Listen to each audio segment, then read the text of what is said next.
everyone. Thank you for coming. Today, Anjali is going to be talking about vaccines, so get excited. Okay, thank you for getting excited. I hope you had a second to, excellent, okay. I hope you had a second to read the slide that I put up here. Basically, the reason I wanted to have this up is because there's a lot of talk about vaccines, and a lot of it is coming from people in very high places. And so I think it's something that can't be ignored. Hopefully you agree. Great, so first of all, why I picked this topic. A couple of reasons. The first is that I'm really interested in misinformation, basically, and how that affects people's behavior. I think that especially with the rise of social media, people have access to a lot more information, and a lot more of it is inaccurate. And so it's important to me that we understand how that affects people's actions. The other is because I'm interested in social media in general, and especially how that can be used as a tool to improve public health and improve access and information that people have about how to keep themselves healthy.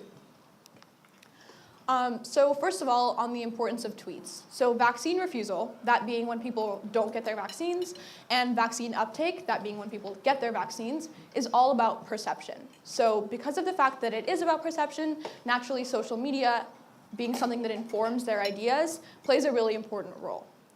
Another reason that this, social media information is really important is because vaccine refusal has in the past led to preventable illness. So first of all, it's caused the resurgence of measles. We wouldn't be seeing the resurgences that we are experiencing, even in California, if people were getting the vaccines that they were prescribed to get. And then it's also delayed the eradication of polio. It's predicted that we would not have had polio on the scale we have had if people had gotten the vaccines when that had first been introduced. And here is a map that basically shows instances of preventable illnesses, that being illnesses where someone refused their vaccines and then got sick. So something that's really important to understand is that when we're looking at Twitter, the information that people get, and their likelihood of getting a vaccine and not getting a vaccine, these are a lot of factors that have important relationships, and the way to understand that is as a complex adaptive system. So what a complex adaptive system is basically a group of factors that, when we put them all together, create new complexity that wasn't there in any one of those factors. So a great example for understanding this is that if we have two people having a conversation, if I'm able to understand what person A is saying to person B, and person B is saying back to person A, I understand the whole conversation.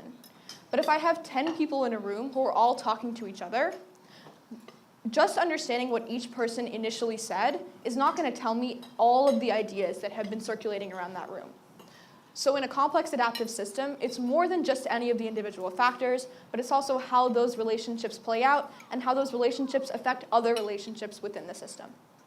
So great examples of such systems would be governments, ecosystems, the markets, cities, even the brain. So it's kind of an abstract idea that can be applied to a lot of different contexts. So vaccination and the way people vaccinate and the ideas around vaccination definitely constitute a complex adaptive system. To kind of understand how this has worked in the past, we're going to look at the Disneyland outbreak that occurred in 2014. So right here on the x-axis, it got cut off, but it's time. So we're looking at, in red, instances of measles, in black, vaccine coverage, and then below it, the number of tweets that had something to do with vaccines and whether they were good or bad. So what we're seeing here is that when vaccine coverage decreases, we're seeing an increase in measles, and then when that measles outbreak is at its peak and when vaccine coverage is at its lowest, that's when we're seeing the most dialogue on Twitter about vaccines and whether you should get them or not. Yes? Could you do that one more time, please? Sure. So we have these two figures here. At the top, we're seeing how measles cases interact with vaccination. So as you might expect, when we're seeing less vaccination, we're seeing more instances of measles. And while that's happening, when we're having the most measles and the least vaccination, people are most active on Twitter about vaccines. Why? Because when people see outbreaks of disease, they're interested in whether disease is something that they should be preventing against. And when they see vaccine coverage as low, that prompts people to talk about why that might be and whether they should or should not vaccinate. So people tweet about freaky things when there are low vaccine numbers and high amounts of disease. Freaky things happen, ergo Lots of people tweet. Right. Yes, no? Why do measles vaccines work? I actually didn't look into how measles vaccines work, but generally vaccines improve your immunity by exposing you to a small amount of a disease, which makes it you less likely to contract it later on. Kayla? Are you suggesting a correlation or causation? In between vaccination going down and, Tweets. oh, and tweets. Anjali, just so you know, you do not have to answer this question if you do not want to. Oh, I'm fine. Yeah, I can answer it. Yeah. The data here is correlation. I would infer that it's causation, but that's not strictly within the data. That the outbreaks were causing tweets? Yeah. Because tweets were causing outbreaks. It's possible. It's possible. Yeah. That's actually what I was asking. No, it is possible because in the other direction, the causation does go the other way in the sense that when you have tweets cause outbreaks in one direction and then outbreaks actually do cause more tweets that are pro-vaccine. So it does go both ways. It's kind of a Yeah. positive. Yeah, that's correct. Tyler. This is probably a dumb question, but how does vaccine coverage go down? Well, when people are scheduled to get vaccines, it's usually not just once in their life. So, for example, if flu coverage is going down, that means people are missing their yearly flu shot. Does that make sense? Yeah. Luciano? Luke actually raises kind of an interesting point. If a lot of people are tweeting about vaccines, and there are people who are listening to those tweets and Yeah. stopping their kids from getting vaccines, why don't we see for a little bit an upwards trend in measles after the tweets? Because it seems like there's right as the measles cases hit their peak, the public starts to vaccinate their kids and the measles cases cut off. But wouldn't you expect some people to keep getting measles? I'm not sure if I understand your question, but I think something that might help clarify is that the tweets here are not sorted pro or anti-vaccine. It's just how much Twitter activity is going on about vaccines in general. Thanks. Does that help? Yeah. Okay. I'm okay to move on? Anyone else got? Okay. So I guess a good thing to wonder about here is when you're making a medical decision, what factors do you tend to consider? Talk to each other. Discuss. Like cost.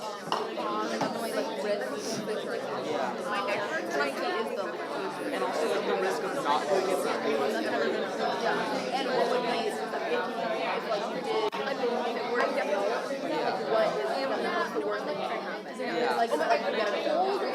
yeah, and also even if it does work, recovery. Okay, do you guys want to share out what you've... I don't know how to get the attention back. Just say it to the mic. Or anything else. Yeah. Okay. Does everyone want to share out? Just keep going. Okay, do you guys want to share out some of the things that you discussed? Tyler, go ahead.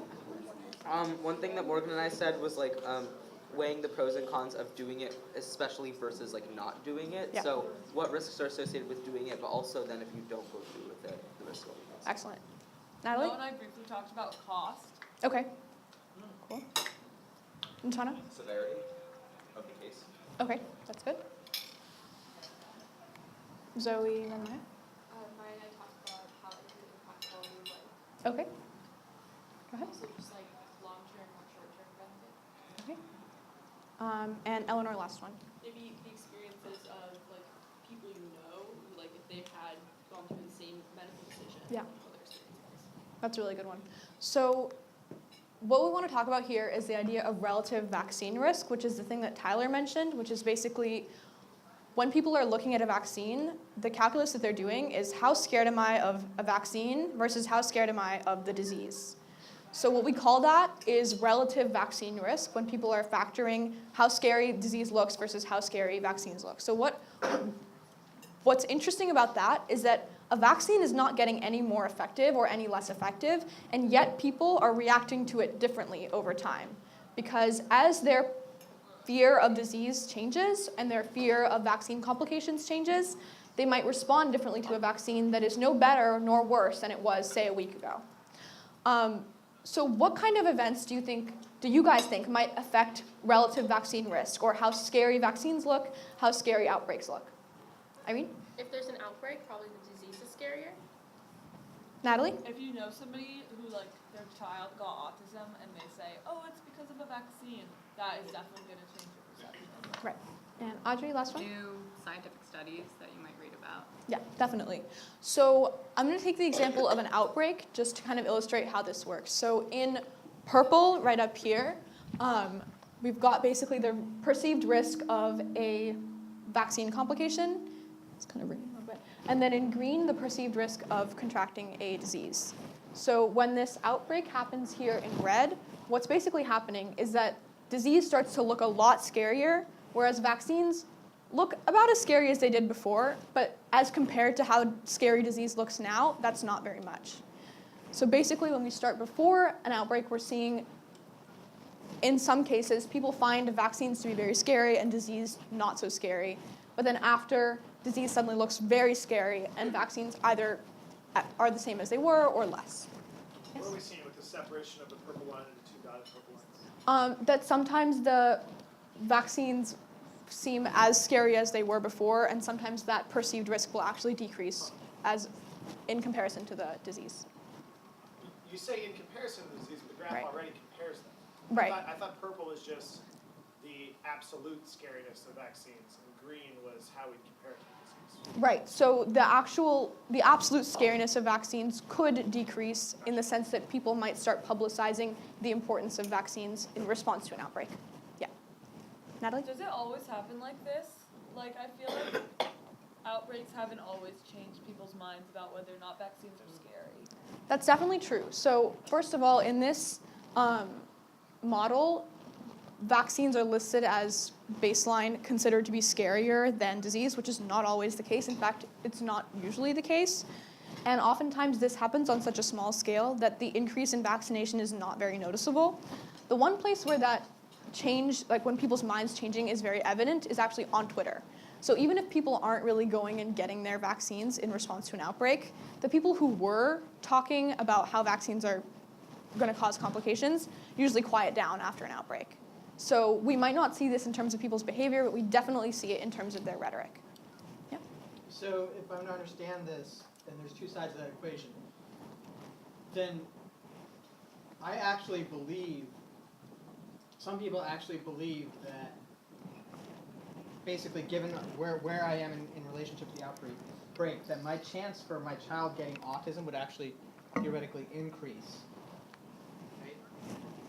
Because my outbreak fear would decrease, anti-vax sentiment would increase, and therefore I would be exposed to more anti-vax sentiment. And so my reality is that the vaccine would actually become more dangerous. After an outbreak, or? Just in time. Yes, that's correct. So, Yeah, it does. You're dumb. so that is correct. So directly in response to the outbreak, disease looks a lot scarier, but what I'm about to get to next is that this is only one half of the transitions that occur. The next transition that occurs is that people start to re-rationalize fear of vaccines, and then vaccination goes down again. So that's the next transition, and that's the one that we're interested in quantifying because it's what helps us prevent disease. Okay, so yeah, this is exactly what I wanted to talk about. So a critical transition is basically when the relative vaccine risk, which is what we call it when people are factoring the risk of a vaccine complication against the risk of, say, measles, when that changes and it's strong enough to change people's behavior, the state of our system, so basically the way that all these factors are interacting, changes. So what's important is that these critical transitions happen in the time leading up to widespread vaccine refusal, and the best way to understand them is as the opposite of what happens after an outbreak. So after an outbreak, disease looks really scary, vaccines don't look so scary anymore, and we all go and get our vaccines. But then after some time passes, disease doesn't look as scary anymore, vaccines start to look very scary, and we don't get our vaccines. That transition is the one that's much harder to quantify because it's not brought on by anything as discrete as an outbreak, but it's also the one that we're most interested in quantifying. Yep. So is scariness measured by how many people go to get their vaccines? Yeah, so basically the concept of perceived vaccine risk is something that we quantify both as how much people are getting their vaccines and how people talk about vaccines on Twitter. Does that make sense? Noah. I had a quick question about the relationship between outbreaks and actual like death rates, because it seems like for example measles, Yeah. you get that as a kid, you don't get that when you're able to make the decision on whether to vaccinate. Right, yourself. right. So like, it seems like the cycle of outbreaks and like not outbreaks is like predicted before you even have the chance like to contribute to that rhetoric. As in your parents are deciding for you? That's correct, yes. It's my parent cycle. So then how much of an effect does like new stuff happening on Twitter affect like the overall cyclical like Well, outbreak risk? 'Cause if my we're parents weren't assuming around that- when Twitter was around. Right, but right now, if we're assuming that there are parents who are Twitter active and children who are at risk of measles, that's the population that we're talking about right now. Does that make sense? But it also seems like we're using data from people that were born when Twitter wasn't really a big thing. The data's from 2014. Okay. Yeah. And just to give props to Patrick, I have seen this presentation before, so my argument with him is a little unfair. Okay, so now that we know there's a transition that's happening and it's causing people to not vaccinate, we're wondering how do we figure out when that's going to happen? So what's great about these critical transitions is that they're marked by warning signals. And the way those warning signals look in this context is that people's rhetoric on Twitter becomes more volatile. So generally, it's pretty consistent, right? So if we're saying people are becoming increasingly anti-vax, we'll see an increase in that, and it'll be pretty stable. But when we start to see instability, that is basically the warning sign for a critical transition. So what I want to ask here is, what do you guys think is the difference between surveying Twitter data and sending out a Nueva survey? Maya. I mean, if you survey Twitter, you have a bigger sample. Great. Tyler. Also, Twitter is like what people are choosing to put out in the world, whereas Nueva is like you're extracting it. Excellent. Patrick. Less trolls on Twitter. That's actually, yeah, that's probably true. That's probably true. Yeah, no, that's probably true. Yep. More diverse opinions on Twitter. Excellent. Yep. Luciano? The Last one. bias, like from being in a bubble. Here at Nueva. As in, there are more people on Twitter. Yeah. I guess. Excellent. Jenna.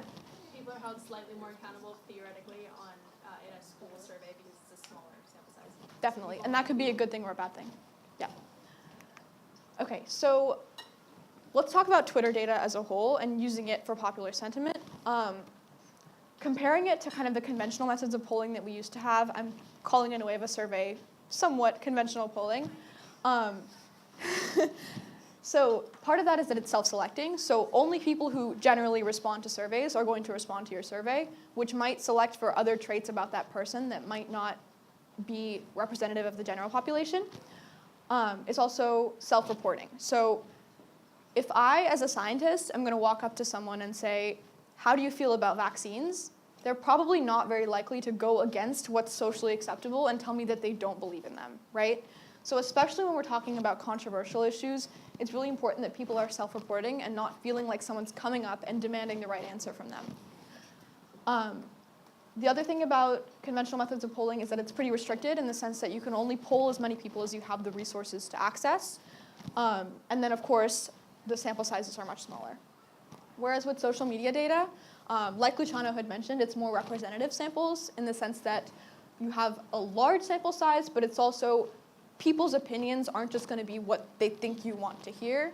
But most importantly, the polling is live and constant. So the instant someone tweets something that's anti-vax, my machine learning algorithm can go and pick it up and then react to that data. Whereas if I'm polling, I have to go out and say, even if I'm polling twice a day, how am I going to find new people to poll? How am I going to change my sample size? And how am I going to know immediately when opinions are changing? So when we're looking at something like identifying those critical transitions, Twitter data is basically the key, because without it, we're not able to react live to people's changes in opinion. So now I'm going to go back all of that information, but kind of how the events actually occur in chronological order, because I know it gets a little bit muddled up. The first thing that happens are the warning signals for a critical transition. Once those warning signals happen, we're seeing perceived vaccine risk, overwhelming perceived disease risk, in that people think that vaccines are more scary than they think disease is. Then we're going to see a critical transition, at which point people are going to refuse vaccines, at which point we might see an outbreak. this is cyclical in the sense that after that outbreak happens, we're going to see vaccination going back up until some amount of time when we'll see warning signals, and then the cycle will start back over again. Any questions now? Because I know that's a lot. Kayla? Where are people hearing about the vaccine risk? Because obviously disease risk is like people know what a disease is, but Right. like where's the source of information on risk from vaccines? Generally Twitter. Okay. So that's why the data here is important, because some of it is word of mouth, actually, when people experience complications or tell someone about someone that they know who knows someone who experienced a complication. But primarily, the anti-vaccine sentiment comes off of social media. No? Why does the anti-vaccine sentiment come off social media? Like, I know like some people get it from other places. Like No, definitely. Definitely. But in terms of the mobility of that information, social media is the place where it spreads the fastest. Is there like data to support that, or like? To support that people get it off of social media, or that they don't get it anywhere Like, else? that's the major source of where people learn about anti-vax literature. I don't have it, but I don't know what you're asking for. Do you mean that people don't get it anywhere I was, else, like, or that? wondering, how do you know that it's fine? It's fine. Okay, thank you for that. Thank you. Okay, so for a second here, I want to talk about the importance of social media data and using it. Like I mentioned before, it's live and constantly updated, which basically is something that we've never seen before in polling, the ability to have like a constant meter of public opinion on anything. So in this context, identifying critical transitions would be pretty much impossible without, I guess, the way that Twitter data lets you have real-time information. And then these perturbations, which are what let you identify a critical transition, again, would be measurable through social media in a way that polling would not allow. So what do you guys think could be other possible applications of the use of both social media and data from it, and also identifying critical transitions? Can discuss.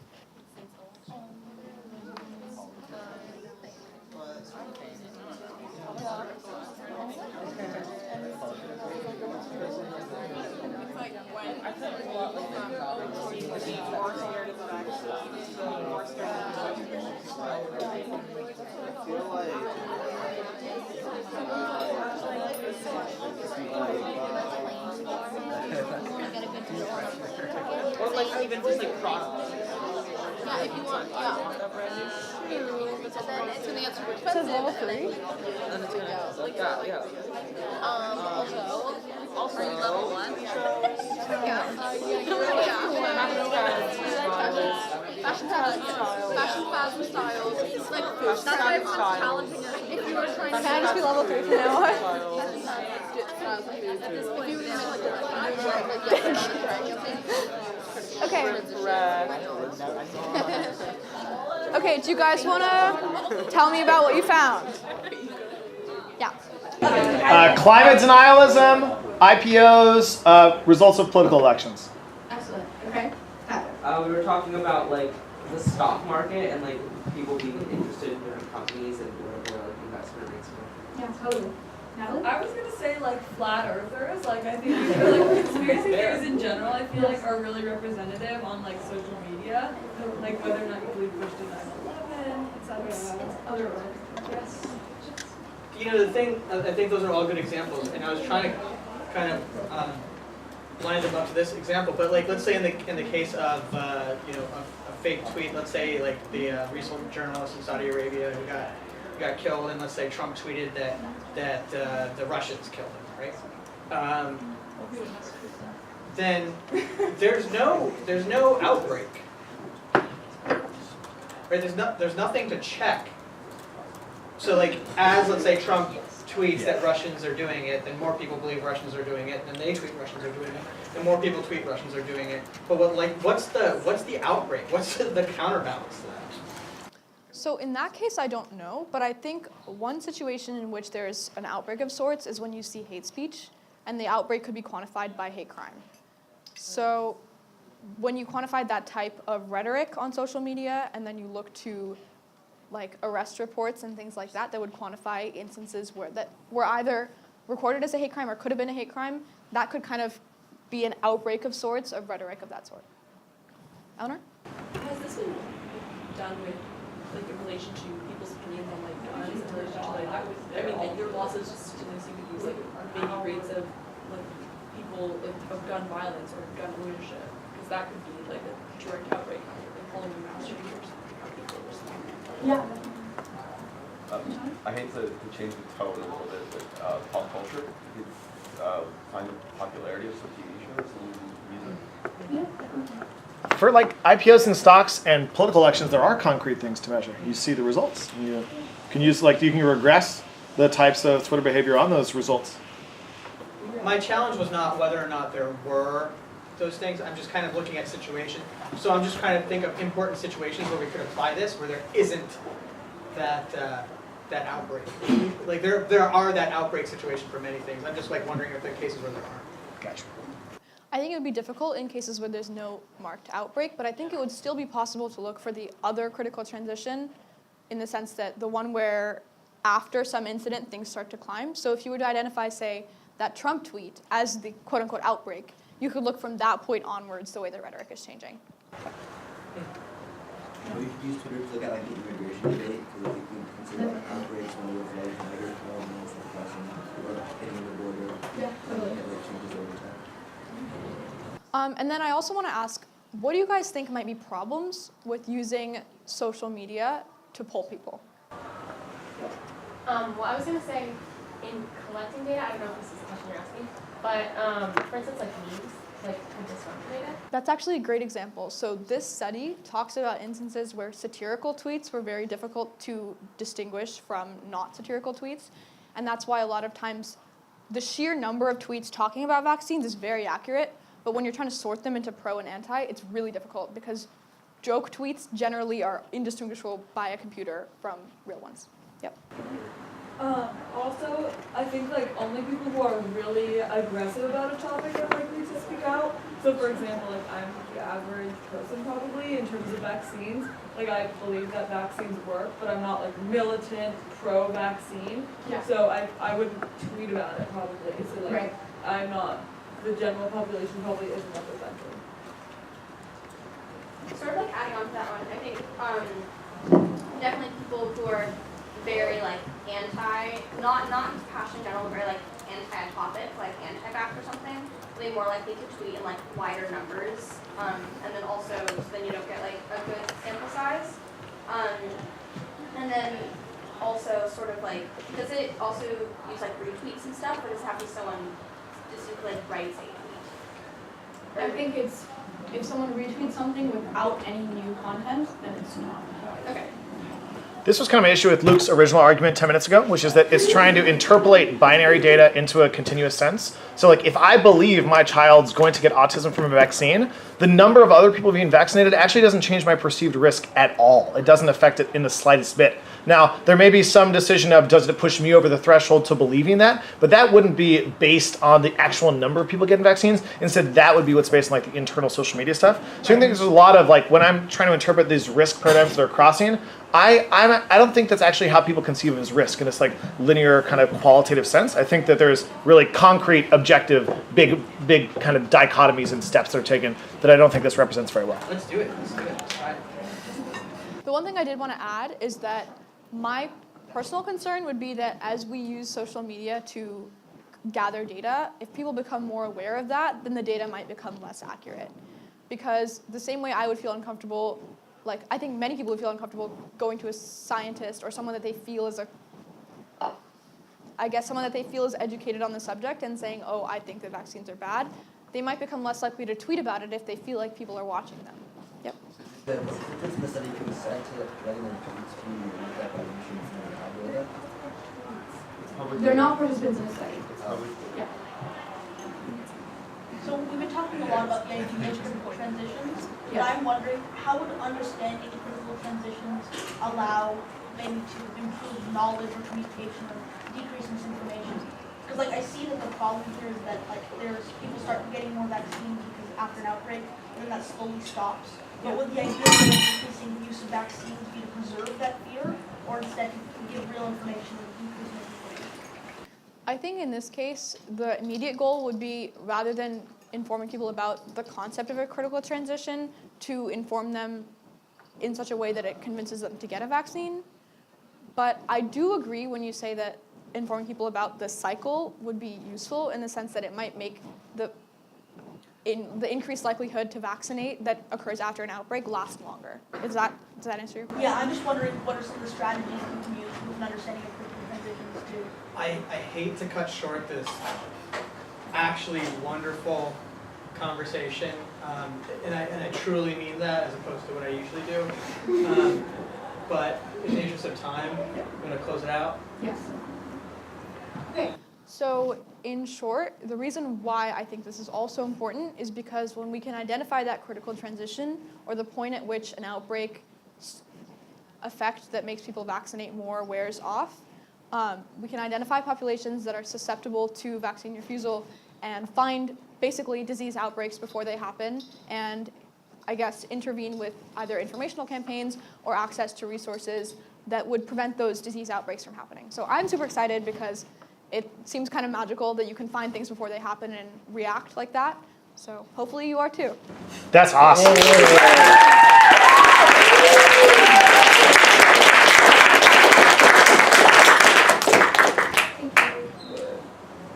So next week we have a person from Thermo Fisher, which is one of the largest scientific companies, coming in to talk about the interface between the literal interfaces between high-tech scientific information or equipment and the people who use them. So like right now, one of the reasons that CRISPR is so awesome is because the interface, like you can literally go online and just be like, I want to CRISPR this organism and click it, and then they'll send you a kit. So he's going to come and be talking about that specific interface. It's the craziest example of where the placement of a single button can like push or advance scientific research. It's crazy. So Daryl, what's his last name? Leon. What? Leon. Daryl Leon next week. Leon. Everybody, one more hand for Anjali!